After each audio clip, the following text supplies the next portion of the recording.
අයබෝවන් වේවා හැමෝටම. ගොඩාක් කාලයකට පස්සේ හිත විචාරයක් සමගින් ආපහු සැරයක් ඔයාලා සමග එකතු වෙන්න හිතුවා මගේ ලයිව් channel එක තුලින්. ඉතින් වැඩිපුර කතා නොකරම අපි වැඩේ පටන් ගමු. උංගා ගීත ඇතුලේ හරි අපූර්වට පෙළ ගැහුණු හදවතට දැනෙන කතා තියෙනවා. මේකත් ඒ වගේම එකක් කියලා මට හිතෙනවා. ජීවිතේ සමහර දේවල් තියෙනවා අපිට විඳින්නම වෙනවා. ඒක හරියට දඬුවමක් වගේ. ඒක ඉතින් ගෙවලා දාන්නම වෙනවා. දෛව යෝගයකින් නොවේදු අමුුනේ අප අමුුනේ. දෛවයේ සරදම් ලබන්නට හිම මෙසේ අප අමුුනේ. මහාචාර්ය සුනිල් ආරියරත්නයන් අපූර්ව පද රචනයකින් යොවුණු මේ ගීතය අපි හැමෝගෙම හදවත් තුල ලියවිලා තියෙන ගීතයක්. මේ ගීතය ගැන කතා කරනකොට සුනිල් ආරියරත්නයන්ගේ හදවතේ තිබුණු සියුම් වේදනාව වචන වලට ලියවිලා තියෙනවා. බොහෝ දෙනෙක් කියනවා මං අහලා තියෙනවා. ඉතින් මමත් ඒ ගැන ටිකක් හොයලා බැලුවා. ඉතින් මට දැනගන්න ලැබුණා එතුමා විශ්වවිද්‍යාලයේ අධ්‍යාපනයේ හදාරන කාලේ යෞවනියක් එතුමාට ආදරය කරලා තියෙනවා. හැබැයි මෙතනදී පොඩි ගැටලුවක් වෙලා තියෙනවා. ඇයට ඉඳලා තිබෙනවා ප්‍රේමවන්තයෙක්. හැබැයි මේ ප්‍රේමවන්තයා ඒ වෙනකොට කැම්පස් එකේ අවුට් වෙලා තමයි ඉඳලා තියෙන්නේ. ඉතින් මේ සුනිල් ආරියරත්නයන්ට කියලා තිනවා මේ යෞවනිය මම ඔයාට ආදරය කියලා. ඒත් මට ඔයාව කසාද වඳින්න නම් බෑ. මොකද මම කෙනෙකුට පොරොන්දුවක් වෙලා තියෙනවා. එයා හැර වෙන කෙනෙක්ව කසාද වඳින්නේ නැහැ කියලා. ඒ අර කැම්පස් එකෙන් අවුට් වුණු කොල්ලා කියලා තමයි කියලා තියෙන්නේ. ඉතින් හිමි නොවන ආදරය හදවතේ ඒ කැකෑරෙන වේදනාව පසු කාලයකදී එතුමා අතින් මේ ගීතේ ලියවෙන්න හේතුවක් වෙන්න ඇති. මම එහෙම කිව්වේ මේ ගීතේ ලියවෙන්නේ එතුමා කතිකාචාර්යවරයෙක් ලෙස යාපනයේ විශ්වවිද්‍යාලයේ සේවය කරන කාලයේදී නොලැබෙන බව දැන දැනත් ආදරය කිරීම තරම් වේදනාවක් තවත් නැහැ. මේ මතකයන් නැවත නැවත මතක් කරමින් විඳිනවා. විශ්වවිද්‍යාලය කියන්නේ ආදරයට තෝතැන්න. ඒ වගේම විරාවටත් එහෙමම තමයි. ඒක අසුන්දර අත්දැකීමක සුන්දර මතකයක් වෙන්න ඇති. දෛවය හරිම පුදුමාකාරයි. නොසිතන මොහොතක කලින් නොදන්වාම අපට කෙනෙකු මුණ ගැස්වයි.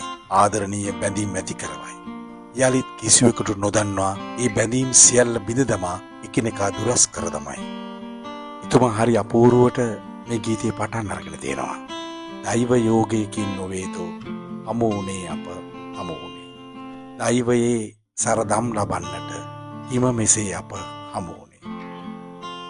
හරිම හම්බෙන් හම්බ වෙලා ජීවිතේ දෛවයේ සරදමක් විදියට මේක කෙලවර වෙනවා. මේක ජීවිතයේ සරදමක් විදියටයි එතුමා දකින්නේ. බලන්න ඊළඟට කියනවා ඇඳුරු තුමියයි ප්‍රේමයේ ඔබ ඇඳුරු තුමියයි යෞවනේ. ඔයා තමයි මට ප්‍රේමේ කියලා දුන්නේ. මේ භද්‍ර යෞවනේ ප්‍රේමේ පළමු පාඩමක් කියලා දුන්නේ. බලන්න මේ වචන ටික. මේ වේදනාව හරි අපූර්වට ගලපලා තියෙනවා. බලන්න ඊළඟට කියනවා ශෝකේ රුදු වේදනාවේ කඳුළු සයුරේ උල්පතයි. අන්න පාඩමේ දෙවන පරිච්ඡේදය. ශෝකයෙන් රෞද්‍ර වූ වේදනාවේ මේ කඳුළු සාගරයේම ඇති කරේ ඔයා. මේකේ උල්පත ඔයා කියලා කියනවා. කොච්චර වේදනාවක් වුණත් අදටත් ඒ ගැන ඔහු මතක් කරනවා. ඒ හැබැයි වෙනත් විදියට.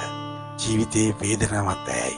ඒත් ඒ මතකය ආපහු ආවර්ජනය කරලා ඒකේ සතුට විඳින්නත් ඔහුට පුළුවන් වෙලා තියෙනවා. නදුන් උයනයි ස්නේහේ ඔබ. කියන්නේ ආදරේ නදුන් උයන ඔයා තමයි. නදුන් උයන කියන්නේ සක්‍රදීයන්ගේ උයන. ඊළඟට කියනවා සඳුන් සිසිලයි ජීවිතේ. මේ ජීවිතේ සිසිල් කරන චන්දන කල්කේ ඔබ තමයි. ඊළඟට කියනවා සොම්නසේ ආනන්දේ හසරෙල් තරංගේ උල්පතයි. බලන්න අද hina වෙනවනම් ඒ ඔයා හින්දා. මේ සතුටත් ඔයා හින්දා. මේ ගීතය හරි අපූර්වයි. ඔච්චර සුන්දරද මේ ආදරය. ඒ දාලා ගියත් ඒ ආදරේ මතක් කරමින් වෛර කරන්නේ නැතුව ඒක විඳින විදිය හරි සුන්දරයි. කඳුලත් තමයි. සිනාවත් තමයි. ආදරයත් ඉගෙනනවා. දුකත් කියලා දෙනවා. වේදනාවත් ඉගෙනනවා. අමාර විට සුනිල් ආරියරත්නයන් අදටත් අවිවාහකව ඉන්නවා ඇත්තේ. මේ වේදනාවම හින්දාද දන්නේ නැහැ. ඒක ඇත්තටම ජීවිතයේ සරදමක්. ඒත් වෙලාවකට හිතනවා ඒක සැබෑ ආදරයේ සංකේතයක්ද කියලා. සමහර දේවල් මම මුලින් කිව්වා වගේම අපිට විඳින්නම වෙනවා. මහාචාර්ය සුනිල් ආරියරත්නගෙන් මිදිලා ඔයාලගේ ජීවිත කතාවලට මේ කතාව ගලප ගන්න. මේක අපි හැමෝටම පොදුයි. සමහර මැගහැරීම් තියෙනවා ආයේ කවදාකවත් නිවැරදි කරගන්න බෑ. ආදරය කියන්නේ අපූර්ව සුන්දර නිර්මාණයක්. ඔයත් මේ වගේ වේදනාවක් විඳින කෙනෙක්ද? ගීතේ තනියම අහලා විඳින්න. වික්ටර් රත්නායක ෂූරින් සංගීතවත් කර ගායනා කළ මේ ගීතය සැබෑ ආදරය කියා දෙන, විරහවත් විඳින්න කියලා දෙන දුක්බර ඔයාගේ කතාවමද කියලා බලන්න.